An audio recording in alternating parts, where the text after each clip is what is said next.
میرے ابتدائی 3-4 سال جو ہے وہ تعلیم میری دیوبندیوں کے پاس ہے. میں پہلے حنفی تھا.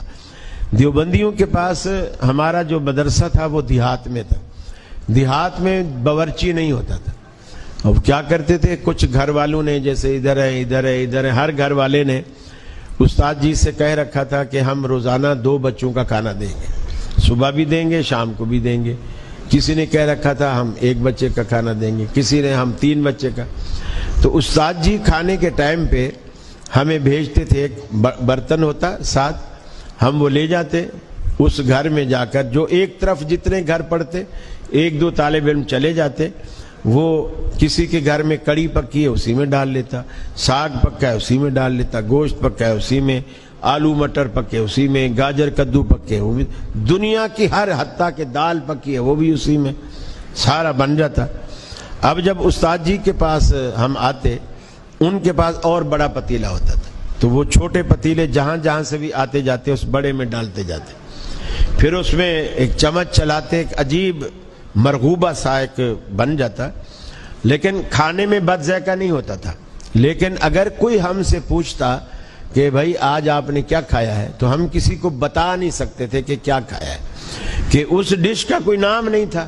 ساری دنیا جہان کی چیزیں, یہ جو گھر میں کتنا بھی امیر آدمی ہو نا, زیادہ تیر مارے گا ایک وقت میں 2 ڈشیں بن جائے گی, ورنہ تو عموماً ایک ہی ڈش بنتی ہے. لیکن یہ جو مولویوں کی گردنیں موٹی اور توندیں بڑی ہوتی ہیں, اس کا راز ہی یہی ہے کہ یہ اتنے گھر کی اتنی ورائٹیاں جب مل کے وہ روزانہ لے گا تو ظاہر بات ہے بٹن بھی تنگ پڑے گا, کپڑے بھی ہر سال جو ہے سلائی دوبارہ کروانی پڑے گی, بڑھوانا پڑے گا. اب ہم یہ دعا کرتے تھے کہ یا اللہ کوئی ایسی جگہ کوئی دعوت بھیج جو ہمیں بھلے دال کھلائے لیکن ایک چیز کھلائے, یہ مکسر نہ ہو, ایک چیز ہو.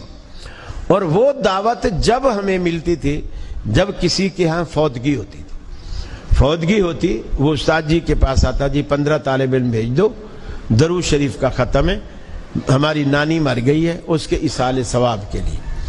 اب وہ ہم سفید ایک چادر گھر والے بچھا دیتے, ہم چلے جاتے, گٹھلیاں ہوتی, وہ کہتے تھے کہ 1.25 لاکھ ہے, ہم نے آج تک گنی نہیں ہے. تھیلی اچھی خاصی بھری بھی ہوتی تھی, کھجور کی گٹھلیاں, ہم کندھے پہ ڈالتے, ہم چل پڑتے, وہاں جا کے سفید کپڑے پر بچھا دیتے. اب وہ گھر والے بھی ہمارے ساتھ پڑھنے بیٹھ جاتے. اب ہم بے ایمانی بھی نہیں کر سکتے, اب گھر والا بیچ میں بیٹھا ہوا ہے. پھر ہم گھر والے کو اٹھانے کے لیے کہتے تھے کہ بھی یار پانی وانی تو لا, اتنی دیر ہو گئی, پیاس لگی ہے. یقین مانیے میں آپ کو بالکل سچی بات بتا رہا ہوں, جیسے وہ اٹھ کے گھر جاتا نا, ہم وہ جو ایک گٹھلی اٹھا رہے تھے نا, اللہم صلی علی محمد, ہم ایسے چلو بھرتے, اللہم صلی علی محمد, اللہم صلی علی محمد. اب اس کے پانی لانے تک وہ ساری گٹھلیاں پڑی جا چکی, وہ بھی حیران. پھر ہمارے ساتھ جو ایک آدھ استاد ہوتا یا بڑا کوئی ساتھی ہوتا, وہ کہتا بھئی اب بچوں نے ماشاءاللہ بڑی ہمت کی, اب کھانا وانا لگاؤ, ہمارا دوپہر کی کلاس کا ٹائم بھی ہونے والا ہے, مدرسے جائیں گے. اب وہ کھانا کھلاتے. اب ظاہر بات ہے وہ آلو گوشت, عموماً آلو گوشت ایسا کھلاتے, ہمیں بڑا مزہ آتا. مزے کے بعد ہم ان کے گھر سے لے کر مدرسے تک, اللہ کی قسم کھا کر کہہ رہا ہوں, ہم پورا راستہ یہی دعا کرتے, اللہ کرے ان کا کوئی اور مرے, اللہ کرے ان کا کوئی اور مرے, چونکہ اور مرے گا یہ پھر ہمیں پھر بلائیں گے, پھر مزے آئیں گے. تو آپ دیکھو شریعت نے چور بازاری کے سارے راستے بند کر دیے. یہ سزا سنت کو چھوڑنے کی ہے اور بدعت کو اپنانے کی ہے. آپ نے اپنا پیسہ بھی ضائع کیا, مال بھی ضائع کیا, وقت بھی ضائع کیا, اور بجائے دعائیں لینے کے بد دعائیں لی. دیکھیے طالب علموں کو کیا پڑی, ہم میری نانی کو بخشواتے پھرے. طالب علموں کو کیا پڑی ہے, نانی میری ہے بخشوائیں گے, وہ کیوں بخشوائیں گے, ان کو تو روٹی چاہیے اور بوٹی چاہیے, بس ساتھ یہ 2 چیزیں چاہیے.